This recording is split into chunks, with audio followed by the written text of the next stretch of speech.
अस्सलाम वालेकुम। This is Haider Mushtaq from Hadi MHN company और आप देख रहे हैं short videos from the series section income from property section 15। इस वीडियो के अंदर जो है शॉर्ट वीडियो के अंदर जो है हम सेक्शन 15 का सब सेक्शन 3A उसको डिस्कस करेंगे और मैं आपको बताऊंगा कि ला किन प्रोविजंस को या किन यूटिलिटीज़ को एमिनिटीज़ को जो है सेपरेट करता है purely rent income from property से।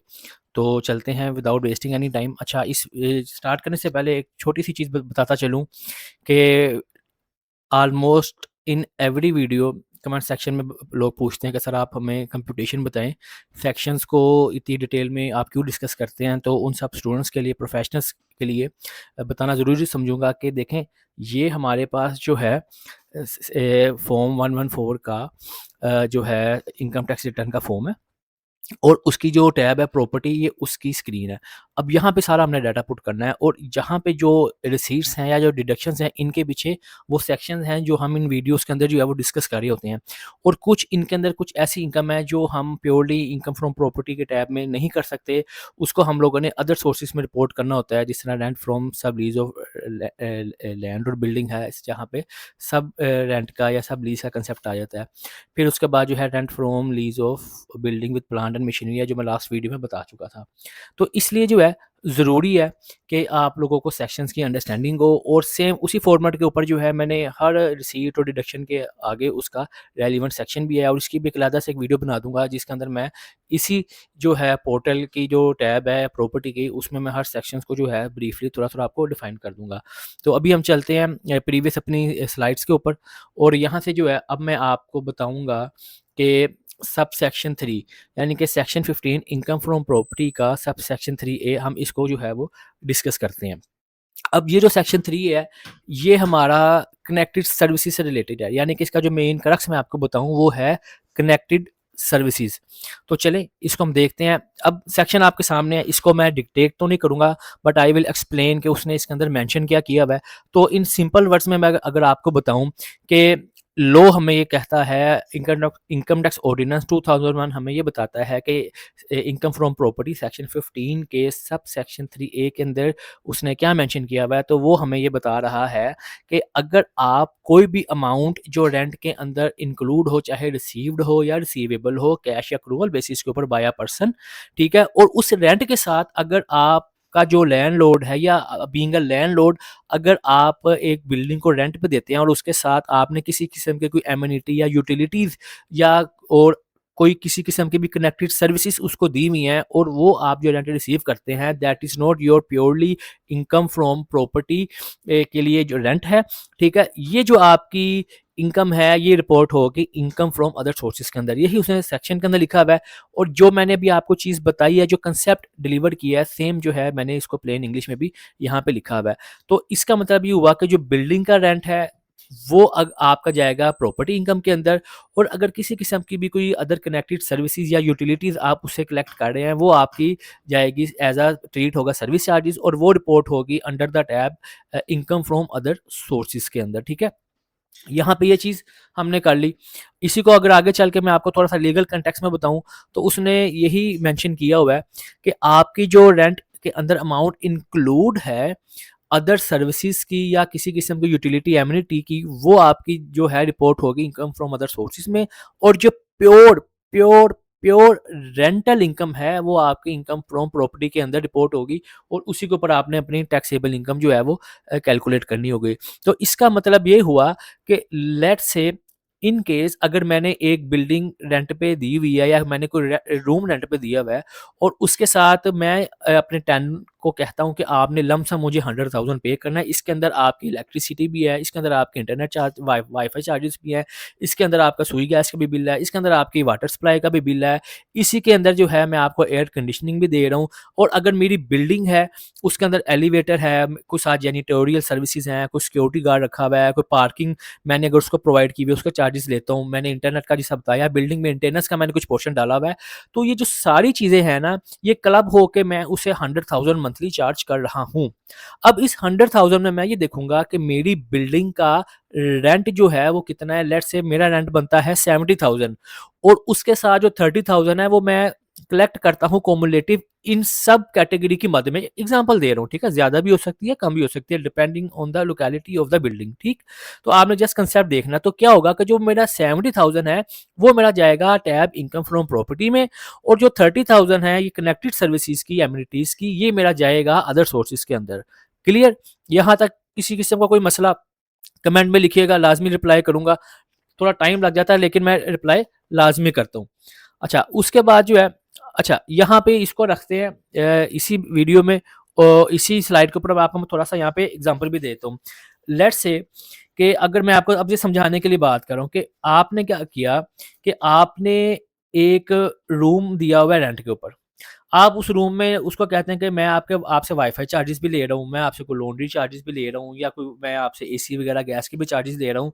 तो अब मेरा आपसे एज़ ट्रेनर क्वेश्चन है टू माय स्टूडेंट्स के, let's say if you let out room plus with the like laundry or Wi-Fi charges or AC or gas charges, is everything property income? Yes or no? Exactly no. Why? Because जो rental income है, pure rental income, वो आपकी income from property में जाएगी, और जो ये वाली कनेक्टेड सर्विसेज हैं that would B report in the tab income from other sources. तो आपने एक ये चीज़ अपने माइंड में रखनी है। This is a bigger picture, ठीक है? ये क्लासिफिकेशन डिफरेंस है, तो ये आपने याद रखना है। कभी भी अगर जब आप कोई अपनी रिटर्न के ऊपर वर्किंग कर रहे होंगे, तो आपने ये चीज़ अपने जो टैक्स पेयर है या जो आपका क्लाइंट है, आपने उससे पूछना है। उसके बाद आपने ये चीज़ रखनी है कि अर्निंग फ्रॉम ओनरशिप, यानी कि मैंने आपको बताया था कि रेंट या इनकम फ्रॉम प्रॉपर्टी के टैब में वही इनकम आ सकती है, जिस बिल्डिंग से रेंट की इनकम वही रिपोर्ट हो सकती है जिसके आप लीगली ओनर हो।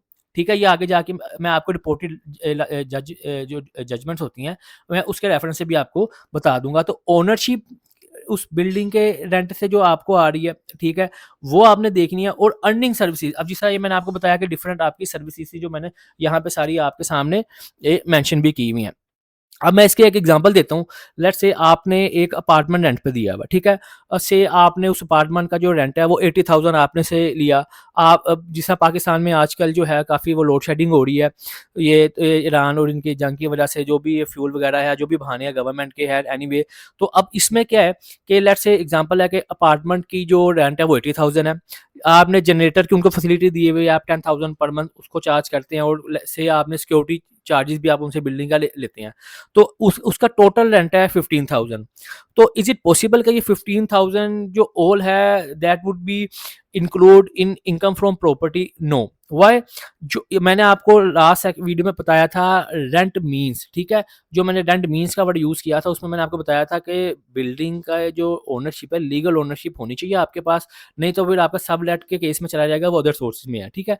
इसका मतलब जिस बिल्डिंग से आप ये 95,000 ले रहे हैं, इसके आप लीगल ओनर हैं। अब 80,000 अपार्टमेंट का रेंट है, that would B report under the head income from property, और जो 10,000 जनरेटर का था या 5,000 सिक्योरिटी का था, जो 15,000 है, ये आपका रिपोर्ट होगा इनकम फ्रॉम सोर्सेज में।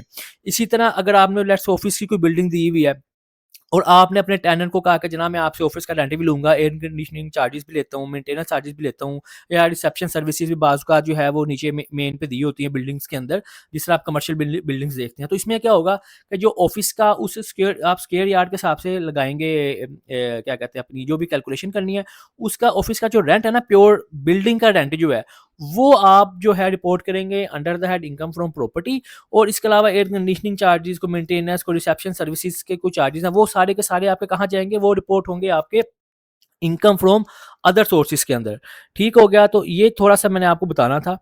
ये आपको जो है कंसेप्ट मैंने आपको डिलीवर किया। होपफुली आप लोगों को जो है इसकी जो कंपोज़िट है रिसीट की, उसको आपने जो है बाइफरकेट लाज़मी करना है।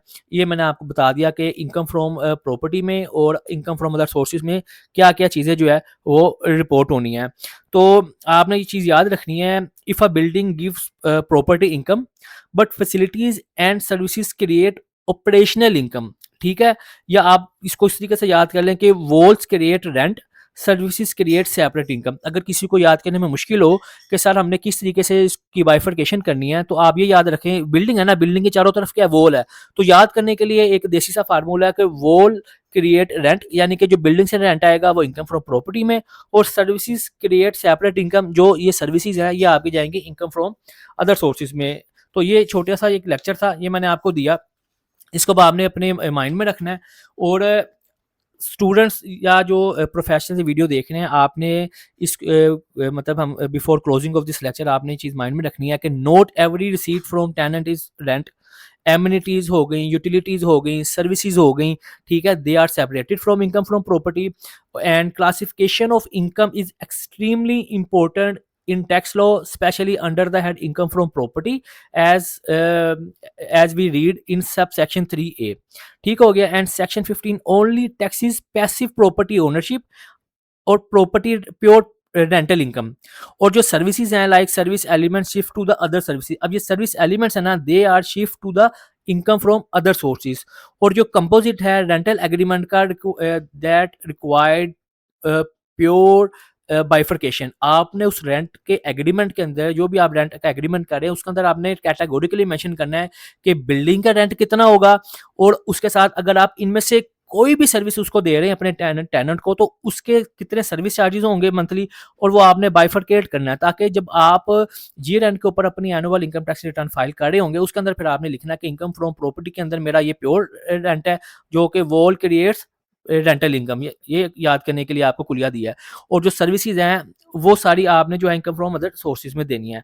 तो जाते जाते एक चैलेंज आप लोगों को दे रहा हूँ, नीचे कमेंट्स में मेंशन कीजिएगा। एक क्वेश्चन आप लोगों के लिए है कि what if landlord does not separately mention utility charges in agreement. जिससे मैंने अभी आपको बताया ना कि एग्रीमेंट के अंदर बाइफर्केशन लाजमी कीजिएगा, ठीक है। अगर आप टैक्स कंसल्टेंट हैं और आप अगर कोई रेंट एग्रीमेंट ड्राफ्ट करें तो उसमें ये कैटेगोरिकली मेंशन करें। तो मेरा क्वेश्चन आप लोगों के लिए ये है आफ्टर वॉचिंग दिस वीडियो कि what if landlord does not separately mention utility charges in agreement.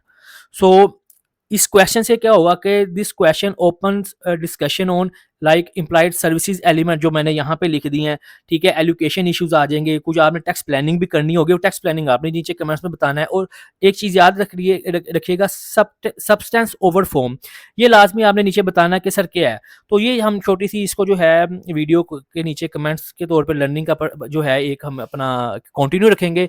आप लोगों के टाइम का बहुत बहुत शुक्रिया फॉर वॉचिंग दिस वीडियो। इंशाल्लाह नेक्स्ट वीडियो के अंदर जो है हम इनकम फ्रॉम प्रॉपर्टी के सेक्शन 15 का सब सेक्शन 4 को डिस्कस करेंगे। आप लोगों के टाइम का बहुत बहुत शुक्रिया। Thank you so much. Allah हाफिज़।